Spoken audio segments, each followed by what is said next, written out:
Okay, I'm gonna talk about sex today. Um, I started realizing at a certain point of my life that I had never in my life enjoyed having sex with anyone, and that I wasn't the only one.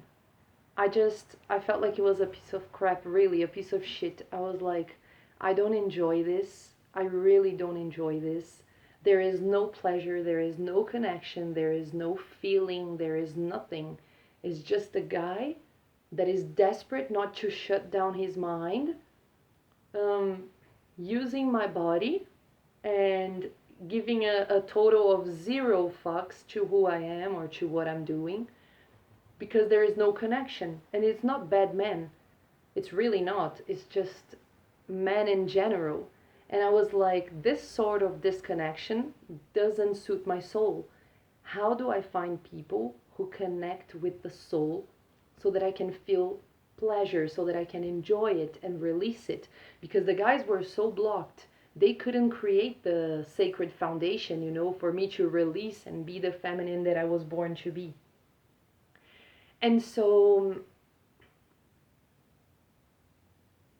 I realized that the bigger problem was that people didn't want to shut down their minds to the extent where they were willing to spend their lives with absolutely no pleasure and no connection and no intimacy, which is intimacy, right?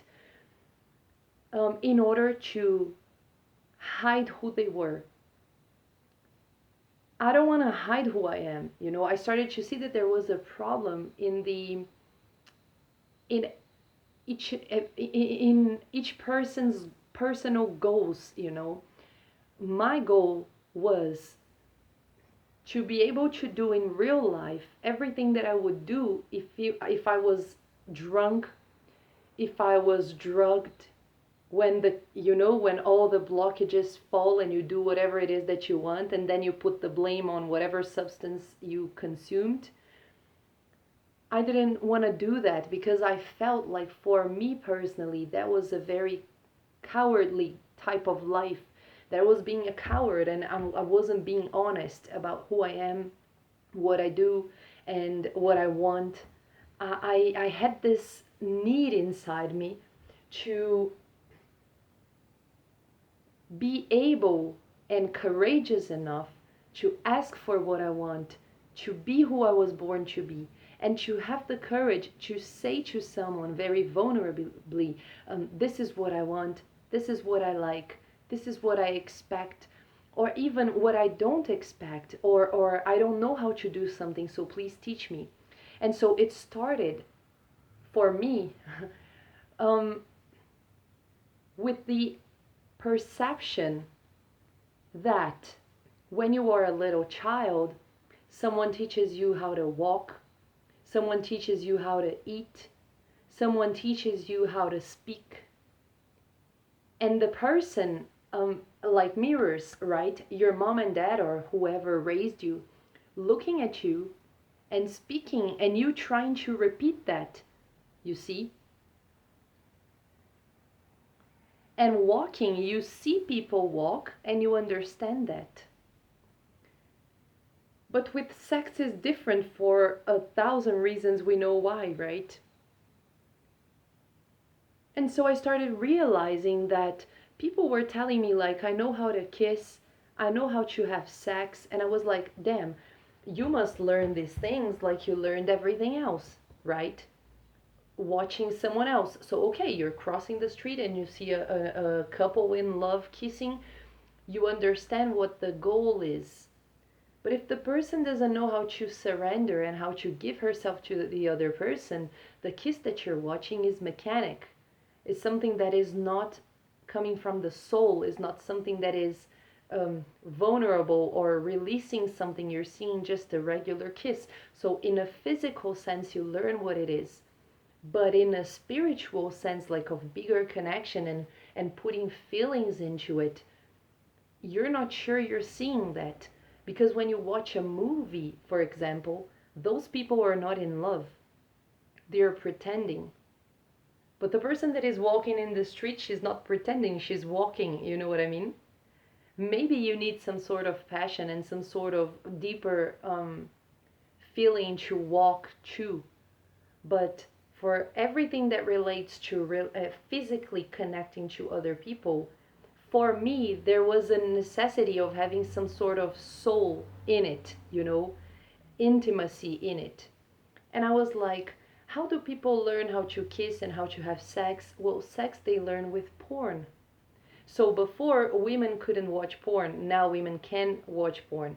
But boys learned how to really shove their anger inside a woman's body, and the woman couldn't watch it.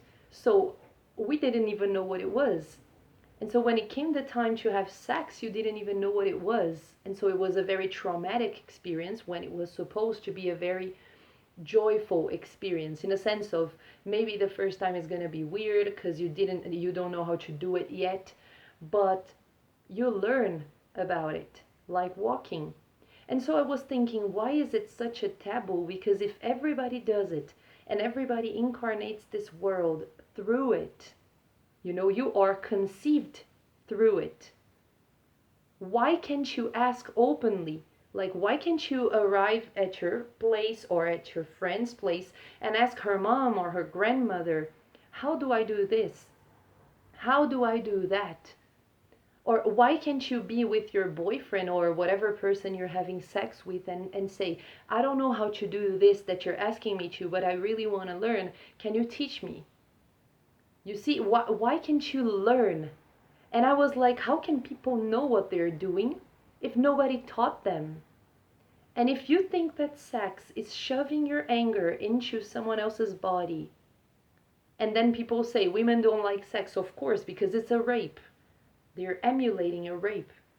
If you emulate a rape, nobody likes to be raped. You see what I mean? Nobody likes someone to come in and freaking aggressive energy and destroy your body energetically, shoving in your body all the frustration and all the capped feelings without asking for your permission, without looking you in the eyes, without the consciousness of what the hell are they doing with your body. It's so disrespectful. And I don't mean to say that every guy does this disrespectfully. Most guys do it because this is what they're taught through porn. And so I realized that for me that wasn't going to work, and I went into severe celibate because I couldn't feel connected to anybody. And all the time, like when you think about it, the men, if you think about men and women, but this happens with whatever kind of couple, like it doesn't matter if it's two women, two men, a man and a woman, two or more people, it doesn't matter. It's connection. You see, it's deeper than the physical body. It's connection. But you have to think that the physical body is channeling and allowing you to have this human experience with the divine because the body exists. So this chatter of the body doesn't, it's worthless. No, it's incredible. It's freaking incredible because through the body you can have divine experiences with other human beings and you can have a human experience in this earth, and it's incredible. It's amazing. And so I started realizing that I needed someone to look me in the eyes, to see me, to allow me to see them, and especially that when you embody the feminine energy, when you embody the goddess, your body releases completely, like, and everything that you carry within, you send it into your partner. So the partner is blessed because it comes from a very divine space. And the same thing happens when the guy builds a solid foundation for you to be who you were born to be at that moment, for the goddess to come out. When there's a solid foundation and he opens up and says, come on, I can handle it, and you surrender into it, he has to be as big as you, in a sense of he has to build a foundation that sustains who you are. And if he can't, then you can't.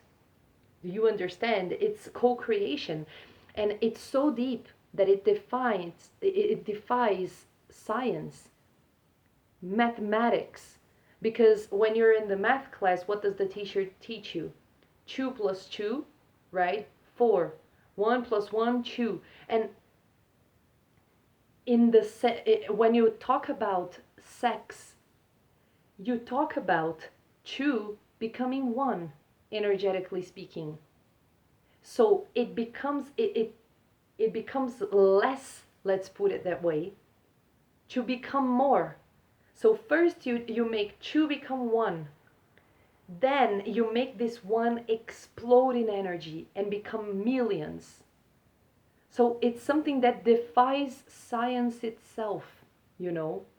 And it's like the atomic bomb. You put the most amount of energy that you can in a very small, tight place, and that becomes a humongous explosion, you know. It's like that. So you can use, people used, you know, very deep physics and mathematics and whatever science it is in the world to create the atomic bomb. If they had a little more, you know, love in their hearts, I don't know how to describe that, they would have created ecstasy and not destruction, you see? Because it's the same formula, it's the same equation to create both very positive and very negative. But human beings, they can't fathom the very positive. God knows why, you know. Yes, historically, blah, blah, blah, but if you keep thinking that your life is going to be exactly like your parents, you're already wrong because it already isn't. So why the hell would you think that the past is going to repeat itself over and over again? And if you have this sort of consciousness, if you have this sort of awareness, why the hell don't you change it? You see what I mean? It's just so childish to say, oh, because it was like that in the past, it's going to be like that forever. You know, this is what a child does. And so what I'm letting you know is that there is a different possibility of two becoming one through deep connection. So you start, it's what Tantra teaches. Tantra teaches that sex is the last connection that a couple has. A couple, I mean, you don't need to be dating someone. I mean, someone you're connecting with. Sex is the last thing you do. And nowadays, sex is the first thing you do. So without any preparation, without any connection, without any sort of knowledge of each other, you come together in the highest form of intimacy and connection there is. You're not ready for that. Neither you nor your partner. You know what I mean? So why do you do it? Because it's disconnected. You do it because of the desperate need to feel something. But then it goes back to what I said in the video about the spider, you know, people are used to really rough touches. Why? Because your body still hasn't trusted that person. The body needs to trust. When the body trusts, the body opens up completely. It doesn't matter if you're a man, it doesn't matter if you're a woman, the body surrenders and relaxes to an extent where the person, like there are no barriers between you and the person. That's why people use sex for self-assurance and not for ecstasy. And so it transforms something really damn sacred in something this big that means this much. So what you're saying to the universe, energetically speaking, is I don't give a crap about my body. And I'm going to give it to the first person that passes in front of me. Because I don't even need a connection with this person. She can do whatever she wants with me. Of course, sometimes you have a deep connection with a person and you feel, you know, a lot of sexual tension and you want to have sex with this person. Of course, this happens, a very deep connection. But it's important to also work in the following steps, you know. 90% of the time, it's not a soul connection. It's a soul desperation to feel something. And you have to learn the difference, you see. It's very important to learn the difference. And so once you start looking into the person and allowing her to look into you, then you start creating this connection that is necessary. And this doesn't need to take 20 years. You know what I mean? It just needs to happen. And to happen, you must allow it to happen. because you're the captain of your life. You define when people can see you or not. You define when connection needs to happen or not. It's not something, it can happen in hours, but you must allow it. And for that, you must do it and you must ask for it. You see?